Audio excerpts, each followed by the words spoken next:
ধাতব নিরেট গোলক, সেটা যে কোনো ধাতু তৈরি হতে পারে, লোহা, নিকেল, স্টিল, তামা, যে কোনো ধাতু নিরেট যদি একটা গোলক হয় সেই গোলকটাকে বলছে বব।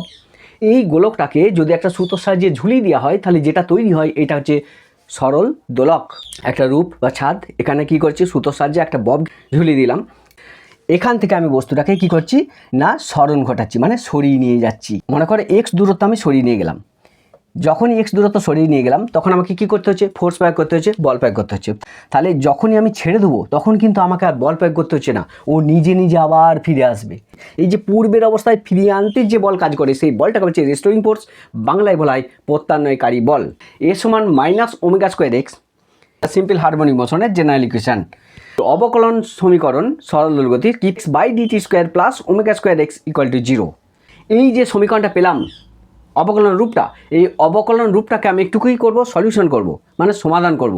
করতে গেলে কী করতে হবে দেখো, ধরি এক্স সমান কত ই টু দি পাওয়ার পিটি, এক্সে একটা ভ্যালু ধরলাম E to the power PT, এটাকে ডেরিভেটিভ করো, ডি বাই ডিটি দিয়ে গুণ করো, মাল্টিপ্লাই করো, তাহলে D by DT into X. এটা সমান এখানে যেমন ডি বাই ডিটি মাল্টিপ্লাই করছি এখানেও কী করবো D by DT E to the power PT লিখতে পারি। ডেরিভেটিভের একটা ফর্মুলা কি আছে, D by DX E to the power X, এরকম যদি থাকে দেখো D by DX E to the power X, এটা সমান কত না E to the power x. একটা যদি থাকে ই এর মাথায় যদি একটা থাকে তাহলে আমরা এইভাবে এটাকে লিখি, তাহলে ই টু দি পাওয়ার এক্সের ডেরিভেটিভ কী হয় ই টু দি পাওয়ার এক্সই হয়। কিন্তু যদি কোথাও থাকে D by DX E to the power X T, সেক্ষেত্রে কী হবে, এখানে যা আছে তাই থাকবে। দেখ এখানে যেমন ছিল D by DX E to the power X সমান E to the power X, এখানে কি আছে D by DX E to the power আর এক্স নাই, এক্সের সঙ্গে আরেকটা মাল্টিপ্লাই আছে, কি আছে এক্সের সঙ্গে টি আছে, তাহলে এটার কি হবে বলছে ই টু দি পাওয়ার এক্স টি যেমন আছে তেমন থাকবে। দুটো যখনই থাকবে তখনই কি হবে না এই সংখ্যাটা যা ছিল তাই থাকবে, আগের মতো তাই হলো না, এই যে দুটো ছিল এই জন্য ডি বাই ডিটি এক্স টি এইটার আবার পৃথকভাবে করতে হবে। তাহলে এইটুকু একটু বুঝে নিই, আর কিছু নয়। D by DX E to the power X যদি থাকে তাহলে তার ডেরিভেটিভ কী হয় E to the power X, এখানে এক্স একটাই ছিল, এখানে কী হয়েছে D by DX E to the power X T, তাহলে এক্সের সঙ্গে টি গুণ হয়েছে। যদি দুটো থাকে বা দুইয়ের বেশি থাকে সেক্ষেত্রে কী হবে বলছে এটা যেমন ছিল ই টু দি পাওয়ার এক্স টি তাই হলো, যেটা থাকবে এটার আবার পৃথকভাবে করতে হবে। যদি দুটো থাকে মিনিমাম, ঠিক আছে, একটা থাকলে করতে হবে না, কিন্তু দুটো থাকলে এরও পৃথকভাবে করতে হবে, তাহলে ডি বাই ডিটি এক্স টি। এখন একটা জিনিস দেখো, এটাকে যদি করি তাহলে E to the power X টি যেমন ছিল তেমন, ইন্টু এটা কত হবে যে এটাকে আমি লিখতে পারি ডি বাই ডিটি ইন্টু এই টিটাকে উপরে দিয়ে দাও, দিয়ে এখানে এক্সটা লিখে দাও, লিখতে পারি দেখো এক্স টি, এর টিটাকে উপরে দিলাম, টিটাকে এখানে দিয়ে দিলাম, এক্সটাকে রেখে দিলাম, তাহলে এই ডিটি ডিটি কেটে গেল, তাহলে আলটিমেট পড়ে আছে কে এক্স পড়ে আছে, তাহলে এটাকে লিখতে পারি X E to the power X T. সেই ফর্মটা এখানে ইউজ করব আমি, সেটাই করব। দেখো প্রথম দেখো ডিএক্স বাই ডিটি, এই ডিএক্স বাই ডিটি মানে কি না ডিএক্স বাই ডিটি মানে ভি, কারণ একটু আগে আমরা কি দেখলাম যে এক্স বাই টি এটা মানে কি অ্যাকচুয়ালি ভি, তাহলে ভি সমান যদি এক্স বাই টি হয় তাহলে তাৎক্ষণিক গতিবেগ কী হবে না ডিএক্স বাই ডিটি। তাহলে কোথাও যদি ডিএক্স বাই ডিটি থাকে তারপরে তো আমি কী লিখতে পারি ভি লিখতে পারি, সেটাই হয়েছে। দেখো ডিএক্স বাই ডিটি এর পরিবর্তে আমি কী লিখলাম ভি লিখলাম, ব্যাস এইটার ক্ষেত্রে ডেরিভেটিভ করব। তাহলে D by DT E to the power PT এটা সমান কত ই টু দি পাওয়ার পিটি যেমন আছে তেমন into D by DT PT লিখতে পারি, ওই ফর্মে করছি।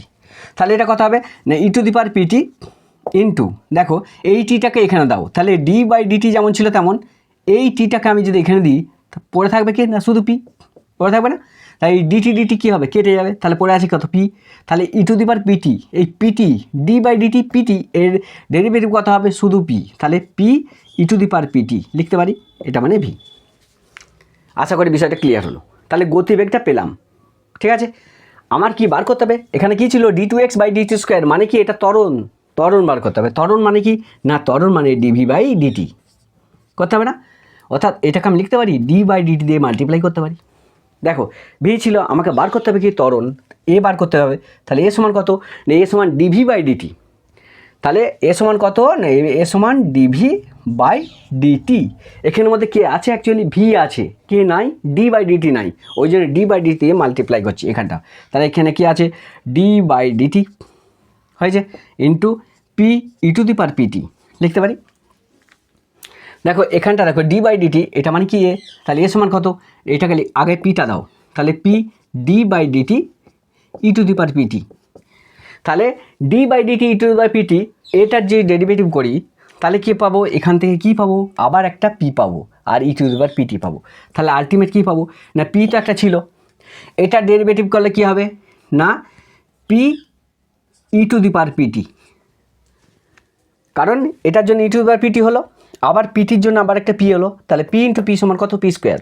অর্থাৎ আলটিমেট আমি কি পেলাম, এ সমান কত না P square e to the power p t পেলাম না। তাহলে এই যে সমীকরণটা আমি পেলাম, এই সমীকরণটায় আমি এর পরিবর্তে এই ভ্যালুটা বসাবো। তাহলে যেটা এ সেটা অ্যাকচুয়ালি কি না, যেটা এ সেটাই তো actually d two x by DT square. দেখো তাহলে d two x by DT square এটা মানেই তো এ, আর এই d two x by DT square যেখানে থাকবে তার পরিবর্তে কী লিখতে পারি, p square e to the power p t. সেইটি আমি বসাবো 2 নম্বর সমীকরণটাই। একবার দেখো কি করছি।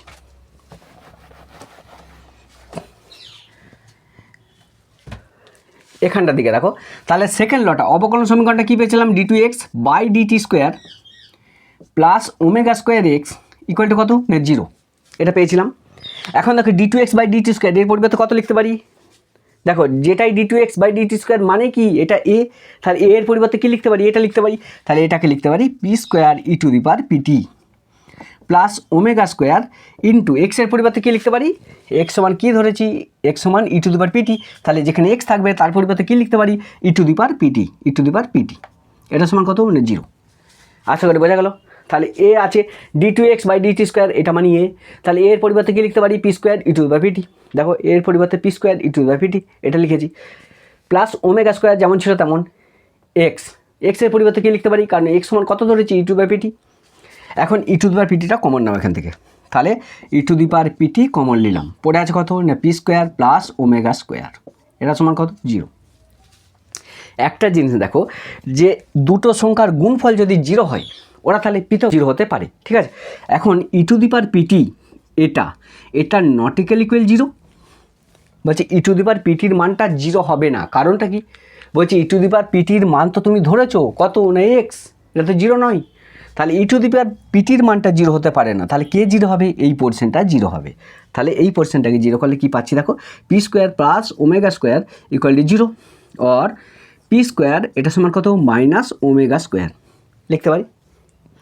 এখানটা একটু ক্যালকুলেশন করি, তাহলে পি সমান কত না root over minus omega square লিখতে পারি। এখানটাকে যদি ক্যালকুলেশন করি এটাকে আমি একটু লিখতে পারি যে root over -1 into root over omega square, দেখো তো এই রুট মাইনাস ওমেগা স্কোয়ার, এইটাকে আমি একটু ভেঙে লিখছি, কী লিখছি না root over -1 into root over minus omega square. এটাকে যদি একটু ক্যালকুলেশন করি তাহলে কী পাবো, রুট -1, আমরা একটা জানি যে রুট ওভার -1 এটা সমান কত হয়, রুট ওভার -1 সমান আই হয়, তাহলে রুট ওভার -1-এর পরিবর্তে কী লিখতে পারি, আই লিখতে পারি, তাহলে এর পরিবর্তে আই লিখতে পারি, আই লিখলাম। এখন রুট ওভার ওমেগা স্কোয়ার, তাহলে রুটের ভিতর যদি ওমেগা স্কোয়ার হয় তাহলে ওমেগা স্কোয়ারটা যদি রুট থেকে বাইরে বেরিয়ে আসে তাহলে কী হবে, প্লাস মাইনাস ওমেগা, আলটিমেট কী পেলাম যে প্লাস মাইনাস আই ওমেগা। তাহলে কোথাও যদি পি থাকে পি এর পরিবর্তে কী লিখতে পারি, প্লাস মাইনাস আই ওমেগা। কী করে হলো ভালো করে একবার দেখো, দরকার পড়লে স্ক্রিনশট করো, সহজ ভাষায় আমি বলছি কিন্তু এটা অত্যন্ত গুরুত্বপূর্ণ। যারা ম্যাথ আছে যাদের সায়েন্সে তাদের ক্ষেত্রে অনেকটা সহজ, কারণ তারা বিষয়গুলো বুঝতে পারছো। যারা ফিজিক্স আছে মানে বায়োলজি কেমিস্ট্রি ফিজিক্স তাদের ক্ষেত্রে কিন্তু একটু দেখতে হবে ভালো করে, আমি কিভাবে করাচ্ছি অত্যন্ত শর্ট পদ্ধতিতে দেখাচ্ছি, কিন্তু একবার দেখে নাও। তাহলে যেখানে পি থাকবে পি এর পরিবর্তে আমি কি লিখতে পারি, প্লাস মাইনাস আই ওমেগা, এটা আমি লিখতে পারি যেখানে পি থাকবে। সেটা একটু দেখো যে এক্স সমান কত ই টু দি পাওয়ার পিটি ছিল, আমরা যেটা পেলাম সেটা হচ্ছে একটা মান পেলাম, সে পি সমান কত না প্লাস মাইনাস আই ওমেগা, এটা পি এর মান পেয়েছি।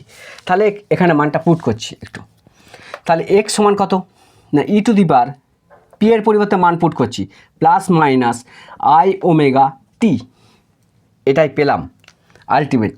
তাহলে এক্স সমান কত না plus minus I omega t, এটা পেলাম।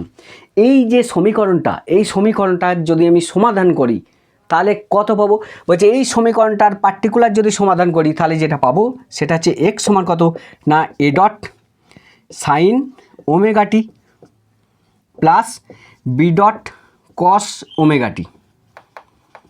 যাদের সায়েন্সে ম্যাথ আছে ক্লাস 12-এ থাকবে দেখবে, এটা ম্যাথ টিচারের কাছেই পেয়ে যাবে। এই সমীকরণটা যদি সমাধান করি তাহলে আমি এটা পাবো। ধরি এ ডট মানে কত না এ ডট সমান এ কস আলফা, আর বি ডটের ভ্যালু ধরলাম বি ডট সমান কত এ সাইন আলফা। মানগুলো একটু পুট করবো এখানে, দেখো তাহলে এক্স সমান কত না এক্স সমান এ ডটের পরিবর্তে মান বসাবো। প্রথমে কী ছিল সাইন ওমেগা টি, যেমন ছিল আমি লিখে দিলাম sign omega T into A dot ছিল, এ ডটের পরিবর্তে কী লিখতে পারি এ কস আলফা লিখতে পারি, প্লাস এটা কি আছে কস ওমেগা টি, তাহলে কস ওমেগা টি যেমন আছে আমি তেমন লিখছি কস ওমেগা টি ইন্টু বি ডটের পরিবর্তে ভ্যালু বসাচ্ছি এ সাইন আলফা লিখতে পারি। এখন দেখো এই দুটো থেকে আমি যদি কমন নিই, এটা কমন নেবো, তাহলে এক্স সমান কত না এটা কমন নাও, তাহলে এটা কমন নিলে কি পাবো দেখো একটু sine omega T into cos alpha plus cos omega T into sine alpha লিখতে পারি। এটা একটা ফর্মুলায় পড়েছে সাইন এ প্লাস বি, একটা ফর্মুলা আছে সাইন এ প্লাস বি, এটা সমান কত না এটা সমান sine A cos B plus cos A sine B, এইটি হচ্ছে ফর্মুলা। তাহলে সাইন এ প্লাস বি সমান কত না sign A cos B plus cos A sine B, সেটাই করা আছে। দেখো এখানে এ এর পরিবর্তে কত ওমেগা টি আর বি এর পরিবর্তে কত আলফা, তাহলে সেটাই ঘটেছে। দেখো sign A cos B plus cos A sine B, তার মানে কি এটাকে আমি লিখতে পারি এটা যেমন ছিল তেমন এটা লিখতে পারি এ সাইন এ প্লাস বি, এর পরিবর্তে কত লিখবো ওমেগা টি প্লাস বি এর পরিবর্তে কত না বি এর পরিবর্তে আলফা, তাহলে এইটা আছে এক্স। এই যে সমীকরণটা পেলাম সেই সমীকরণটা যে এক্স সমান কত a sine omega T plus alpha, এটা হচ্ছে perfect equation of simple harmonic motion. এটা হচ্ছে সরল দোলগতির একটা পারফেক্ট ইকুয়েশন। তাহলে দেখো সরল দোলগতির টোটাল ইকুয়েশন কটা পেয়েছি, সমীকরণ 3টে পেয়েছি। সাধারণ সমীকরণটা কেমন ছিল এ সমান কত minus omega square x, 1 number সমীকরণ। 2 নম্বর সমীকরণ যেটা সেটা হচ্ছে derivative equation d2x by dt square plus omega square x সমান 0। 3 নম্বর যে সমীকরণ সেটা হচ্ছে perfect equation of simple harmonic motion, সেটা কী ছিল এক্স সমান কত a sine omega T plus alpha. এখন এই যে ওমেগা টি প্লাস আলফা এটাকে কী বলা হয়, এটাকে বলছে দোসা। আর এই আলফাটাকে কী বলা হয়, আলফাটাকে বলেছে ইপক।